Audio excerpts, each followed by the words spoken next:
दोस्तों, बॉलीवुड पोल खोल के नए एपिसोड में आपका स्वागत है। और भाई साहब, आज इस वीडियो में कुछ ऐसी जबरदस्त खबरें हैं जिनको सुनकर आपका दिल गार्डन गार्डन हो जाएगा। आप मोर की तरह नाचने लगोगे। चैनल सब्सक्राइब करना है या नहीं करना है, ये आपकी मर्जी है। आपको लगता है सब्सक्राइब होना चाहिए तो कर लीजिए। ये तो आप सभी जानते हैं कि करण जौहर कितना बड़ा प्रोड्यूसर है, कितनी सारी फिल्में बनाता है, करण जौहर कितना अमीर है। लेकिन कुछ दिनों पहले जब करण जौहर एयरपोर्ट पर गया तो करण जौहर की ड्रेस को देखकर सभी लोग आश्चर्यचकित रह गए। किसी की भी समझ में ये नहीं आया कि करण जौहर को क्या हो गया है, करण जौहर ने ऐसी ड्रेस क्यों पहनी है। पहले आप जरा देख लीजिए करण जौहर ने क्या पहना हुआ है।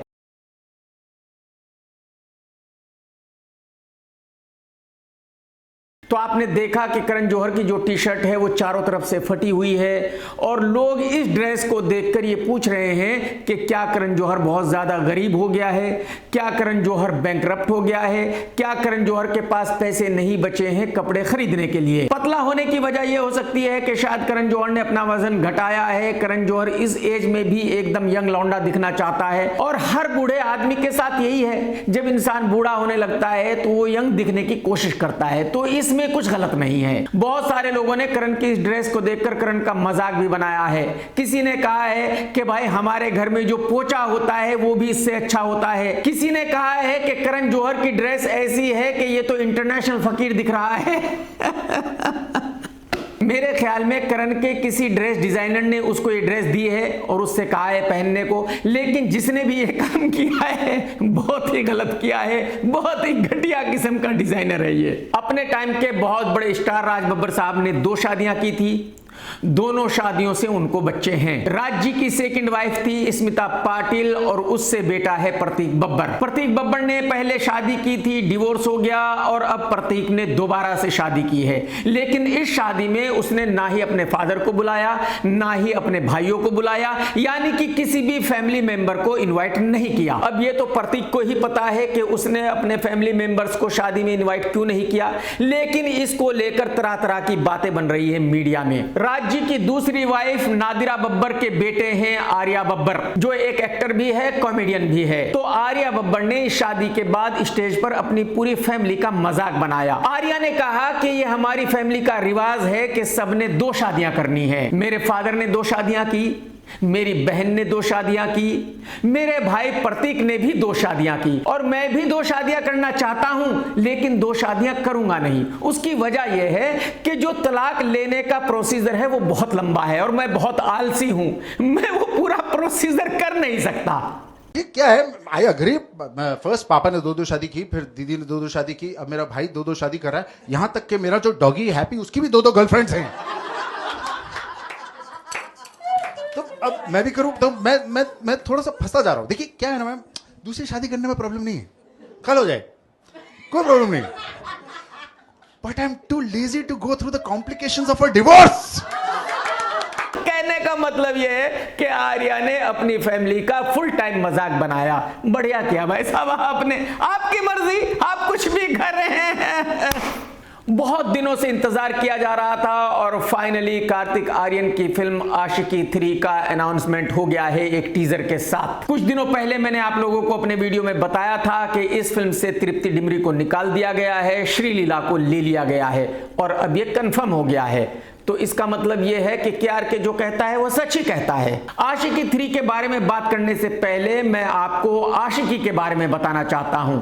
आशिकी एक हिस्ट्री है, वो फिल्म कैसे बनी थी ये आपका जानना बहुत जरूरी है। एक फिल्म को बनाने के लिए एक फॉर्मूला होता है कि पहले ये होगा, बाद में ये होगा, फिर ये होगा, फिर ये होगा। लेकिन फिल्म आशिकी वो थी जिसको फिल्म बनाने के फॉर्मूले को तोड़कर बनाया गया था। एक्चुअली कुछ पाकिस्तानी गानों की नकल करके नदीम श्रवण ने कुछ गाने बनाए थे और कुमार शानू ने उनको गाया था। नदीम श्रवण इन गानों को लेकर गए गुलशन कुमार साहब के पास।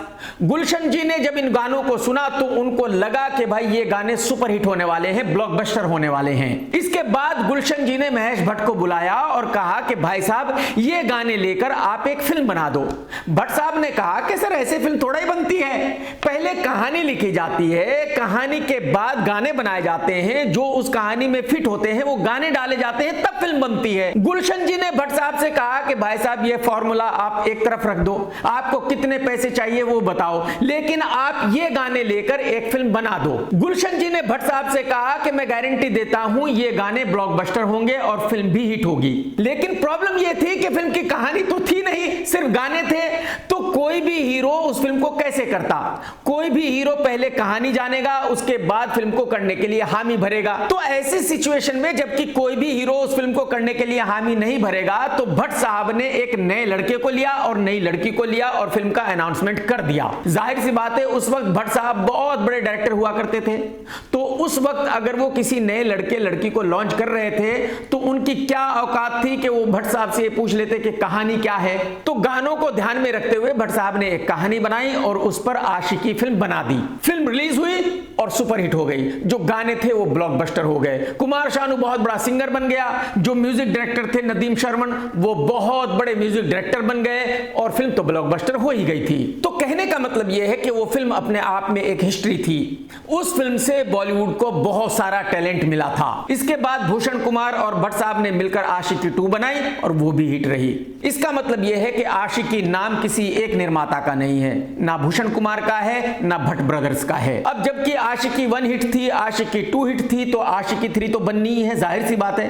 लेकिन आशिकी 3 बनाने के लिए ये दोनों निर्माता टेबल पर नहीं आ सके। इन दोनों निर्माताओं में सुलह नहीं हो सकी। यही वजह है कि मुकेश भट्ट अदालत चले गए थे और उन्होंने अदालत से जजमेंट ले लिया था कि भूषण कुमार साहब आशिकी 3 नाम से फिल्म नहीं बना सकते। आशिकी 3 टाइटल तो रख ही नहीं सकते, बल्कि फिल्म के नाम में आशिकी वर्ड भी यूज नहीं कर सकते। यही वजह है कि जो कल टीजर रिलीज हुआ है आशिकी 3 का, उसमें टाइटल नहीं है, बिना टाइटल के रिलीज किया गया है। लेकिन इस टीजर में आशिकी 1 का गाना यूज किया गया है, जिसको गाया है विशाल मिश्रा ने और कंपोज किया है प्रीतम ने। लेकिन विशाल मिश्रा ने यह गाना इतने खतरनाक तरीके से गाया है कि उसको सुनकर रोंगटे खड़े हो जाते हैं। यह गाना इस टीजर में इस तरह से यूज किया गया है कि कल टीजर रिलीज होने के साथ ही इस फिल्म का 300 करोड़ का बिजनेस कंफर्म हो गया है। मैं आपको यह बता दूं कि किसी वजह से मैं विशाल को बहुत ज्यादा पसंद नहीं करता, विशाल और मेरी नाराजगी चल रही है, लेकिन जो गाना उसने गाया है वो उस लेवल पर गाया है जिसको इग्नोर नहीं किया जा सकता। जो गाना आशिकी में कुमार शानू ने गाया था और जहां कुमार शानू ने छोड़ा था, विशाल मिश्रा ने उसके ऊपर ले जाकर उस गाने को गाया है। यानी कि मैं ये कह सकता हूं कि विशाल ने जो गाना गाया है इससे बेहतर कोई भी इस गाने को गा ही नहीं सकता था, पॉसिबल ही नहीं है। और ये इस बात का सबूत है कि विशाल आज के टाइम का कितना बड़ा सिंगर है, विशाल की कितनी रेंज है, विशाल किस तरह के गाने गा सकता है। इस टीजर में कार्तिक का लुक भी बहुत कमाल है, लेकिन इस फिल्म का नाम आशिकी 3 ही होना चाहिए, तभी इस फिल्म का 300+ करोड़ का बिजनेस होगा। मेरे ख्याल में किसी भी तरह भूषण कुमार को मुकेश भट्ट साहब के साथ सेटलमेंट करना चाहिए और इस फिल्म का नाम आशिकी 3 ही होना चाहिए। 3 साल से बनकर पड़ी हुई अदरक अब्राहम की फिल्म द डिप्लोमेट जल्दी ही रिलीज होने वाली है। पहले इसका टीजर रिलीज हुआ था और अब ट्रेलर रिलीज हुआ है और दोनों सेम है। जो टीजर में दिखाया गया था बस वही ट्रेलर में है, ट्रेलर में कुछ भी अलग नहीं है। अदरक अब्राहम डिप्लोमेट बना हुआ है जो पाकिस्तान में है और एक लड़की को अपनी एम्बेसी में पनाह दे देता है। वो लड़की सच में मासूम है या आतंकवादी है ये पता नहीं है। कहने का मतलब यह है कि इस फिल्म की कहानी ऐसी है जिसका पब्लिक से कतई कोई लेना देना नहीं है। एक्चुअली आज की तारीख में एक नया फैशन निकला है कि भाई अगर फिल्म को हिट करना है तो मुसलमानों को गालियां दो। ये फॉर्मूला कभी हिट हो जाता है, कभी फ्लॉप हो जाता है। जैसे कि गंदी फिल्में बनाने वाली एकता कपूर ने साबरमती एक्सप्रेस भी इसी फॉर्मूले के साथ बनाई थी। पूरी बीजेपी पार्टी ने उस फिल्म को सपोर्ट भी किया, लेकिन पब्लिक ने फिर भी उस फिल्म को नहीं देखा। तो डिप्लोमेट को भी कुछ इसी तरह से बनाया गया है, इसी उम्मीद के साथ बनाया गया है। लेकिन इस फिल्म का टीजर ट्रेलर देखने के बाद मैं ये कह सकता हूं कि इस फिल्म को डिजास्टर होने से किसी का बाप भी नहीं बचा सकता। जॉन अब्राहम कुछ भी कर ले, कुछ भी कर ले, इस फिल्म का बिजनेस 10 करोड़ के ऊपर लाइफ टाइम हो नहीं सकता। यानी कि ये जॉन अब्राहम की लाइन से 8वीं डिजास्टर फिल्म होने ही वाली है गारंटी के साथ। निर्माता प्रेरणा अरोरा की नई फिल्म की शूटिंग हैदराबाद में चालू हो गई है। इस फिल्म का नाम है जटाधारा। ये एक हॉरर फिल्म है। इस फिल्म के मेन लीड हीरो है तेलुगु फिल्मों के स्टार सुधीर बाबू और इस फिल्म के निर्माता है जी प्रेरणा अरोरा, निखिल नंदा। आज की तारीख में बॉलीवुड के जितने भी एक्टर हैं उनको एक बीमारी लग गई है कि सबको गैंगस्टर बनना है। जब से पठान और एनिमल 2 बहुत बड़ी ब्लॉकबस्टर फिल्में रिलीज हुई हैं, तब से हर किसी को एक्शन करना है, हर किसी को गैंगस्टर बनना है। यही वजह है कि 2.5 फीट 3 इंच की हाइट, 50 किलो वजन वाले बटले वरुण धवन ने भी बेबी जॉन फिल्म की थी, जो सुपर डुपर डिजास्टर रही। और अब राजकुमार राव उर्फ घसीटा राम ने अपनी फिल्म का एक पोस्टर रिलीज किया है। इस फिल्म का नाम है मालिक, और इस पे भाई साहब बंदूक लेकर खड़े हैं, यानी कि दुनिया को बता रहे हैं कि मैं इस फिल्म में गैंगस्टर बना हूं। अब बताइए, इस घसीटा राम को भी ये लगता है कि अगर ये एक फिल्म में गैंगस्टर बनकर आएगा तो लोग अपना घर बार मकान दुकान बेचकर उस फिल्म को देखने जाएंगे। अरे भाई साहब, अरे भाई साहब, कुछ तो मर्यादा रखिए। अगर एक भले से आदमी ने एक सही सा थप्पड़ मार दिया भाई साहब, तो 4 दिन तक होश नहीं आएगा और आपको गैंगस्टर बनना है। कुछ तो मर्यादा रखिए, कुछ तो खौफ खाइए मेरे भाई। घसीटा राम की ये फिल्म 20 जून को रिलीज हो रही है और मैं अभी से बता सकता हूं कि ये फिल्म डिजास्टर ही होगी। डिजास्टर होने से इस फिल्म को कोई रोक नहीं सकता। निर्माता करण जौहर की नेक्स्ट फिल्म केसरी पार्ट 2 18 अप्रैल को रिलीज होने जा रही है।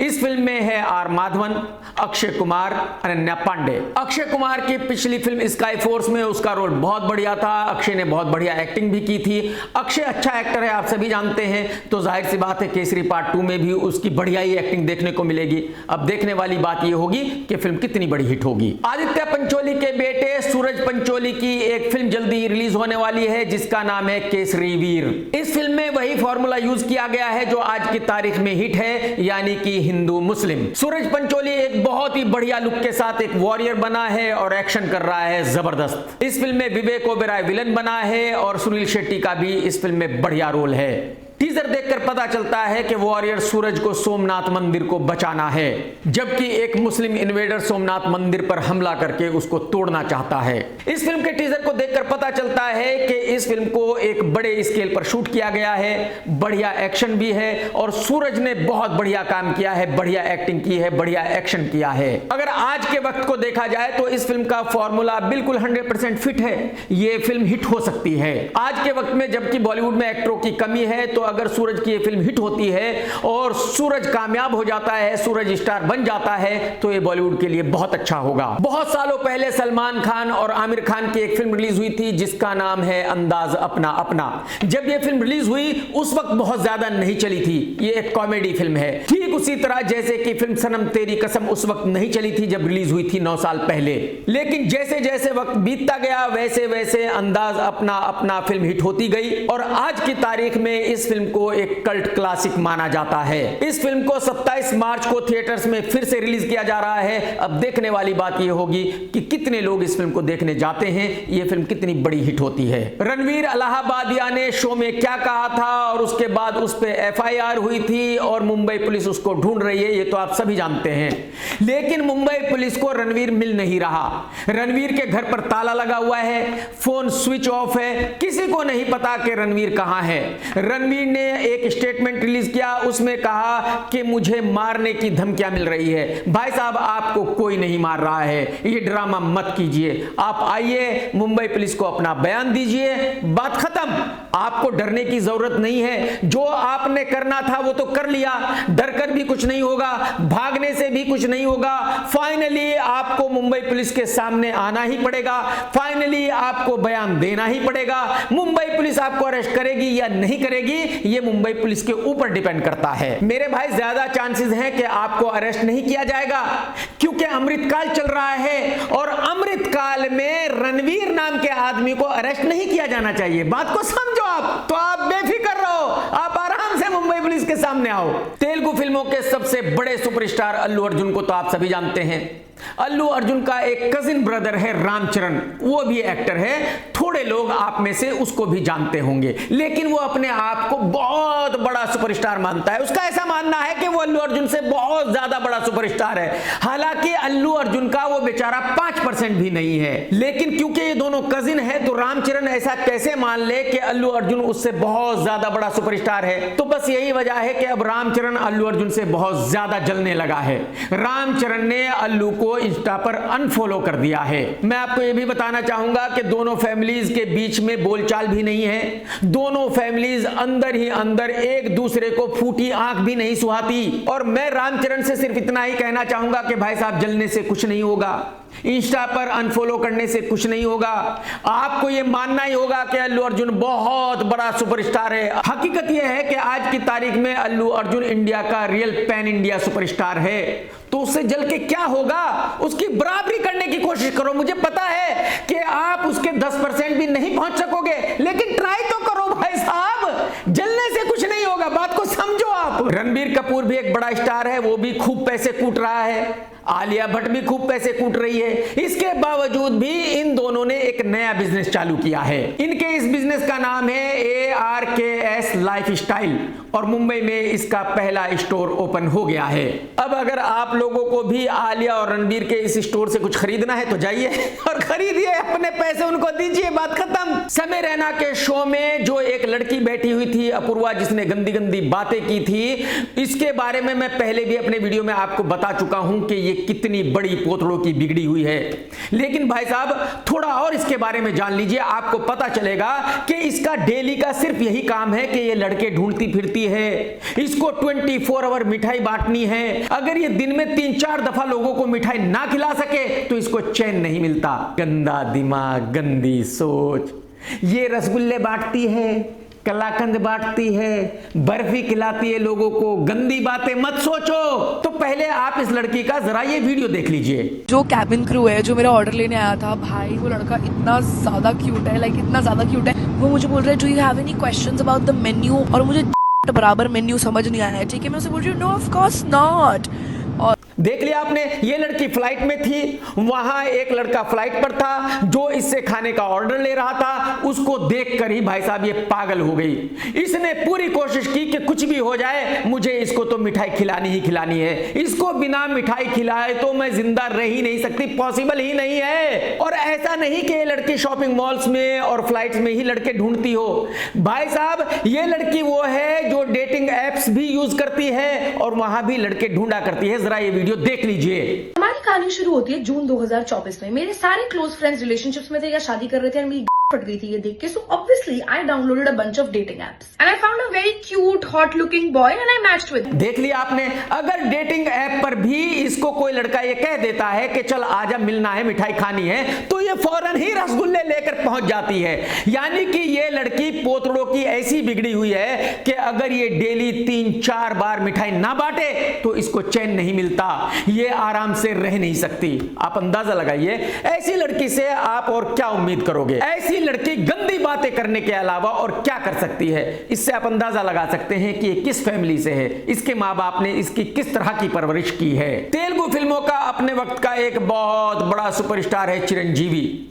उसी का बेटा है रामचरण, जिसकी मैं अभी बात कर रहा था। रामचरण की 2-3 बेटियां हैं लेकिन बेटा नहीं है। चिरंजीवी ने सोशल मीडिया पर कहा कि जब मैं घर पर रहता हूं तो चारों तरफ लड़कियां ही लड़कियां होती है और मुझे बिल्कुल अच्छा नहीं लगता, और यही वजह है कि मैं जिंदगी में बहुत ज्यादा मायूस हूं। मुझे एक लड़का चाहिए खानदान का नाम आगे चलाने के लिए। मैंने अपने बेटे रामचरण से रिक्वेस्ट की है कि भाई कम से कम एक बेटा तो दे दे ताकि खानदान का नाम आगे चल सके।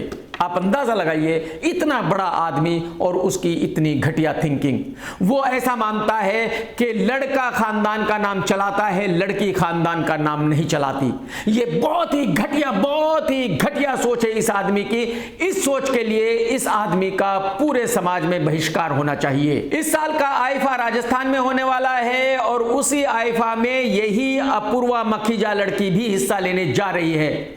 ऐसी लड़कियों को जो मिठाई बांटती हो और 24 आवर बांटती हो, इनको सब जगह बुलाया जाता है और आईफा वाले तो ऐसी लड़कियों को ढूंढते फिरते हैं। तो ये लड़की भी आईफा में हिस्सा लेने के लिए जाने वाली थी, लेकिन राजस्थान की करणी सेना ने यह क्लियर कर दिया है कि अगर ये लड़की यहां आई तो आईफा नहीं होने देंगे। आईफा का जितना भी स्टेज वगैरह है उसको भी बर्बाद कर देंगे, आईफा नहीं होने देंगे।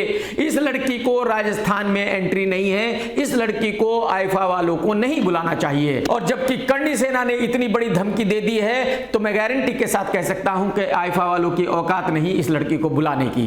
कसम रावण की मजा आ गया, ममता कुलकर्णी ने किन्नर अखाड़ा फिर से ज्वाइन कर लिया है। ये तो आप सभी जानते हैं कि 20 साल पहले दुबई जाकर ममता कुलकर्णी ने एक ऐसे आदमी से शादी कर ली थी जो माल का बिजनेस करता है, दुनिया भर में फेमस है माल का बिजनेस करने के लिए। 20 साल के बाद ममता मुंबई वापसी आ गई है और जाहिर सी बात है अब ममता को पब्लिसिटी चाहिए, तो वो कुछ ना कुछ ऐसा करती रहती है जिससे उसको पब्लिसिटी मिलती रहे। तो ममता ने किन्नर अखाड़ा ज्वाइन कर लिया था, कुछ कंट्रोवर्सी हुई तो 2 दिन के बाद ममता ने रिजाइन कर दिया था। उसके बाद फिर से 2 दिन के बाद ममता ने एक और वीडियो रिलीज किया और कहा कि मैंने गलती में रिजाइन कर दिया, मैं रिजाइन नहीं कर रही हूं, मैं फिर से किन्नर अखाड़ा ज्वाइन कर रही हूं। ममता ने फिर से किन्नर अखाड़ा ज्वाइन कर लिया और जैसे ही ममता ने किन्नर अखाड़ा ज्वाइन किया वैसे ही किन्नर अखाड़े के लोग आपस में भिड़ गए, एक दूसरे पर चाकू छुरियों से हमला कर दिया। बताओ, आप अंदाजा लगाइए कि ममता कुलकर्णी को लेकर एक अखाड़े के लोग आपस में ही एक दूसरे को मार पीट रहे हैं। अरे भाई साहब, कुछ तो मर्यादा रखो। महाघटिया, महागंदा, महालुक्खा इंसान समय रैना एक शो चलाया करता था, उसमें गंदी गंदी बातें की जाती थी और फिर कुछ ऐसी गंदी बातें हुई कि पुलिस को एक्शन लेना पड़ा। अब जो है समय रैना को मुंबई पुलिस ढूंढ रही है, वुमेन कमीशन भी समय रैना को ढूंढ रही है, लेकिन समय रैना के वकील ने मुंबई पुलिस को बताया है, बाकी सभी एजेंसियों को बताया है कि समय हिंदुस्तान में नहीं है, समय अमेरिका गया हुआ है, समय अगले महीने मार्च के एंड में अमेरिका से आएगा, जब आएगा तो आपके सामने हाजिर हो जाएगा, बात खत्म। यानी कि जैसे ही समय रैना के शो की वीडियोस बाहर आई, लोगों ने देखी और लोगों को गुस्सा आया, लोगों ने एक्शन लिया, लोगों ने बवाल किया, वैसे ही समय रैना सीधा एयरपोर्ट पे गया और अमेरिका भाग गया, बात खत्म भाई। करते रहो, चिल्लाते रहो, जो करना है करो, मैं यहां हूं ही नहीं। दोस्तों, ये तो आप सभी जानते हैं कि 9 साल के बाद फिर से रिलीज होने वाली फिल्म सनम तेरी कसम हिट हो गई है, कम से कम 30 करोड़ का लाइफ टाइम बिजनेस होगा। लेकिन इस फिल्म का जो हीरो है हर्षवर्धन राणे, अब उसको लग रहा है कि वो तो लवर बॉय बन गया है, उसके साथ बहुत सारी लव स्टोरी फिल्में बननी चाहिए और एक निर्माता निर्देशक ने तो उसके साथ एक लव स्टोरी फिल्म का ऐलान भी कर दिया है। लेकिन मैं आपको यह बताना चाहूंगा कि जब हर्षवर्धन ने इस फिल्म को 10 साल पहले किया था तो उस वक्त उसकी उम्र थी लवर बॉय प्ले करने की। अब हर्षवर्धन है 42 इयर्स का, कितना, 42 साल का, तो अब उसको रोल प्ले करना चाहिए भाई का, फादर का, ना कि लवर बॉय का। ये एज नहीं है लवर बॉय का रोल प्ले करने की। तो अगर हर्षवर्धन को ऐसा लग रहा है कि अब उसको लव स्टोरी फिल्में बनानी है, लव स्टोरी फिल्मों में काम करना है और लोग उस भाई की फिल्म देखने जाएंगे उसको लवर बॉय के रोल में देखने के लिए, तो ये उसकी बिल्कुल गलत थिंकिंग है, गलत कैलकुलेशन है, ये पॉसिबल नहीं है। दोस्तों, अगर आज का वीडियो आपने देखा है तो लाइक करना बिल्कुल मत भूलना, कमेंट्स करके जरूर बताना कि आज का वीडियो आपको कैसा लगा। टेक केयर दोस्तों, tata bye bye, love you, जय हिंद, सत्यमेव जयते।